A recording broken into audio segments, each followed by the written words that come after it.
A very good morning, all of you. In our previous video, we studied about the intensive subsistence agriculture, which was being practiced in the densely populated areas of the world which had favorable conditions for agriculture. Today, we'll study about the extensive commercial grain farming. अपने पिछले video में हमने गहन निर्वहन कृषि व्यवस्था का अध्ययन किया था, जो कि विश्व के सघन जनसंख्या वाले उन क्षेत्रों में पाई जाती है जहाँ की भौगोलिक कंडीशंस कृषि के अनुकूल होती हैं। आज हम व्यापारिक अन्न उत्पादन कृषि का अध्ययन करेंगे, जो कि एक विस्तृत कृषि पद्धति है। व्यापारिक अन्न उत्पादक कृषि व्यवस्था। यह कृषि व्यवस्था तकनीकी विकास की देन मानी जाती है और इसीलिए इस कृषि व्यवस्था को गिफ्ट ऑफ टेक्नोलॉजिकल डेवलपमेंट कहा जाता है। यह ज़्यादातर उन क्षेत्रों में पाई जाती है जहाँ पर कि कृषि में तकनीकी और वैज्ञानिक विकास हुए हैं और इन तकनीकी और वैज्ञानिक विकास वाली विधियों और पद्धतियों का इस कृषि व्यवस्था में उपयोग पाया जाता है। यह ज़्यादातर मध्य अक्षांशों में उन क्षेत्रों में पाई जाती है जहां 30 से 60 सेंटीमीटर की औसत वार्षिक वर्षा होती है। इसलिए इसके प्रमुख क्षेत्र हैं शीतोष्ण कटिबंधीय घास के मैदान प्रदेश, जो कि दोनों गोलार्धों में जो शीतोष्ण कटिबंधीय घास के मैदान हैं, उत्तरी गोलार्ध एवं दक्षिणी गोलार्ध, उनमें यह कृषि व्यवस्था हमें देखने को मिलती है। इसके प्रमुख क्षेत्र हैं संयुक्त राज्य अमेरिका और कनाडा का जो प्रेरी प्रदेश है, जिसमें बसंतकालीन गेहूं प्रदेश और शीतकालीन गेहूं प्रदेश दोनों आते हैं। उसके अलावा अर्जेंटीना या दक्षिण अमेरिका के अर्जेंटीना का पैम्पास क्षेत्र, रूस का स्टेप्स प्रदेश और ऑस्ट्रेलिया के डार्लिंग डाउन्स मैदान, ये सभी शीतोष्ण कटिबंधीय घास के मैदान प्रदेश हैं। इस मानचित्र में जो आपको ये भूरे शेडेड एरियाज़ दिख रहे हैं, ये एक्सटेंसिव कमर्शियल फार्मिंग के एरियाज़ हैं। ये आप देखिए, नॉर्थ अमेरिका में प्रेरी प्रदेश, रूस और यूरोप का स्टेप प्रदेश, अर्जेंटीना का पैम्पास प्रदेश, अफ्रीका का नीचे वाला ये क्षेत्र और ऑस्ट्रेलिया का डाउन्स या मरे डार्लिंग बेसिन, ये सभी गहन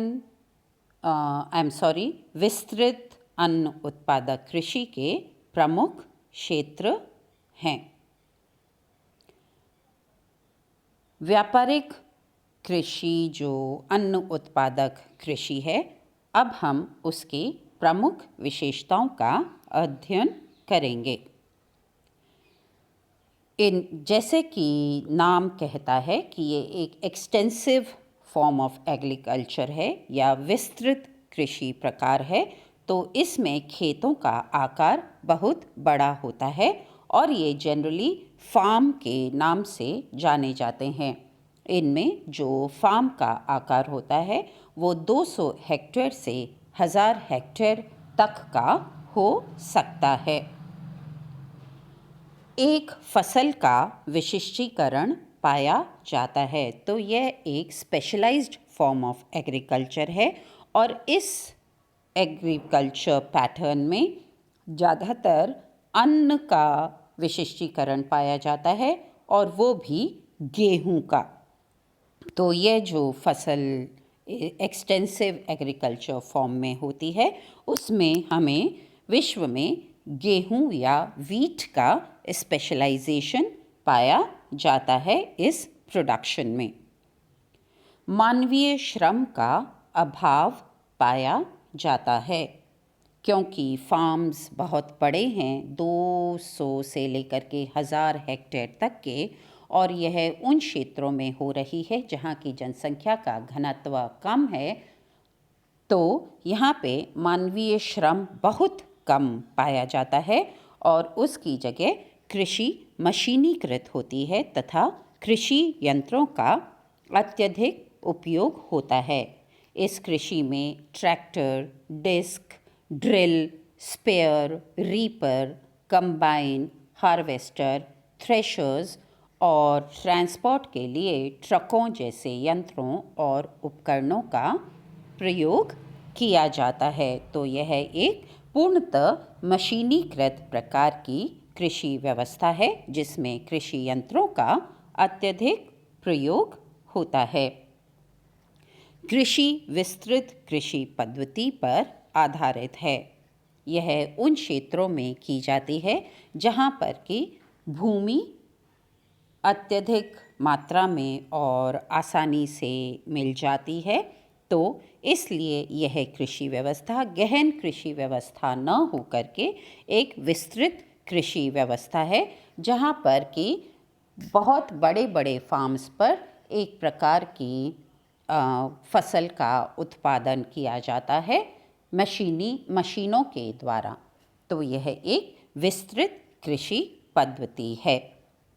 उत्पादन प्रमुखतः बाजार या व्यापार के लिए किया जाता है। यह एक व्यापारिक कृषि उत्पादन कृषि पद्धति है और जो भी जो उत्पादन होता है वह ज़्यादातर राष्ट्रीय और अंतर्राष्ट्रीय बाज़ारों में बेचा जाता है। तो यहाँ से जो ग्रेन प्रोडक्शन होता है वो all over the world export किया जाता है। पूंजी निवेश अत्यधिक होता है क्योंकि एक्सटेंसिव फॉर्म ऑफ एग्रीकल्चर है। इसमें श्रम बहुत कम उपयोग हो रहा है और उसकी जगह मशीन्स का उपयोग हो रहा है। मैकेनाइज्ड फॉर्म ऑफ एग्रीकल्चर है, इसलिए कैपिटल का बहुत अधिक इन्वेस्टमेंट होता है। वैज्ञानिक विधियों और तरीकों का उपयोग किया जाता है। एक्सटेंसिव फॉर्म ऑफ एग्रीकल्चर है, एक विशिष्ट प्रकार की फसल का उत्पादन किया जा रहा है और वह उत्पादन भी ज़्यादातर व्यापार के लिए हो रहा है और ये जो बाज़ार हैं वो भी अंतर्राष्ट्रीय बाज़ार हैं। तो इसलिए फसल की गुणवत्ता मेंटेन करनी पड़ती है और उसी के साथ साथ सॉइल में, क्योंकि एक ही तरह का हम क्रॉप प्रोड्यूस कर रहे हैं, तो सॉइल की क्वालिटी मेंटेन करने के लिए, उसका न्यूट्रिएंट बैलेंस मेंटेन करने के लिए साइंटिफिक मेथड्स का उपयोग किया जाता है। केमिकल फर्टिलाइजर्स का उपयोग होता है, उन्नत बीजों का उपयोग होता है, कीटनाशकों का उपयोग होता है और सॉइल कल्चर का भी उपयोग होता है जिससे कि सॉइल की फर्टिलिटी को मेंटेन किया जा सके। तो इसलिए वैज्ञानिक विधियों और तरीकों का उपयोग इस कृषि व्यवस्था में किया जाता है। तो हमने देखा कि ये एक मैकेनाइज्ड और साइंटिफिक फॉर्म ऑफ एग्रीकल्चर है और इसीलिए इसमें अत्यधिक पूंजी निवेश होता है। कम जनसंख्या घनत्व वाले क्षेत्रों में यह पाई जाती है। उन भागों में जहाँ जनसंख्या घनत्व कम है और भूमि पर्याप्त मात्रा में है, जिससे कि एक्सटेंसिव एग्रीकल्चर के लिए बड़े बड़े फार्म्स हमें आसानी से मिल सकें। ये वाली जो व्यापारिक विस्तृत अन्न उत्पादक कृषि है। यह कम जनसंख्या घनत्व वाले क्षेत्रों में हमें टेम्परेट जोन के क्षेत्रों में हमें देखने को मिलती है। क्योंकि यह एक व्यापारिक अन्न उत्पादक कृषि है, इसलिए यह बाजार की दशाओं से अत्यधिक प्रभावित होती है।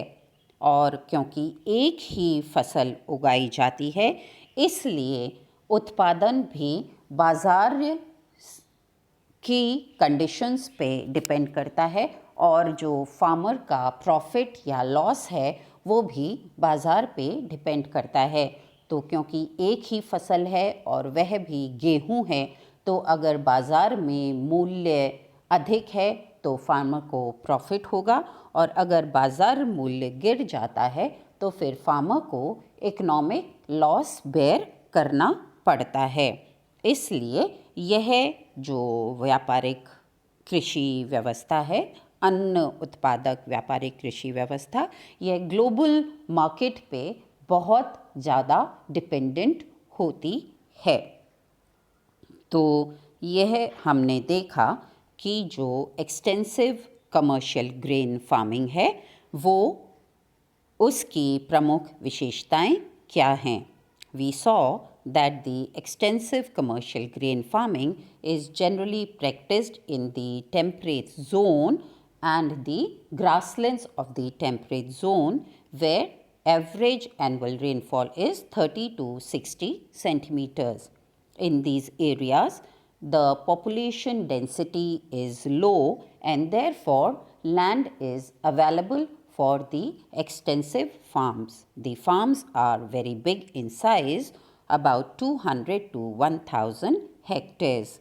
The production is mainly commercial, meant for the market. It is a specialized production of a particular crop done with scientific methods using machines and mechanized methods. The conditions of the market, the global market, affect the conditions of the farmer. His economic loss or profit is dependent on the global price of the produce. So these were the major characteristics of the extensive commercial grain farming. Thank you.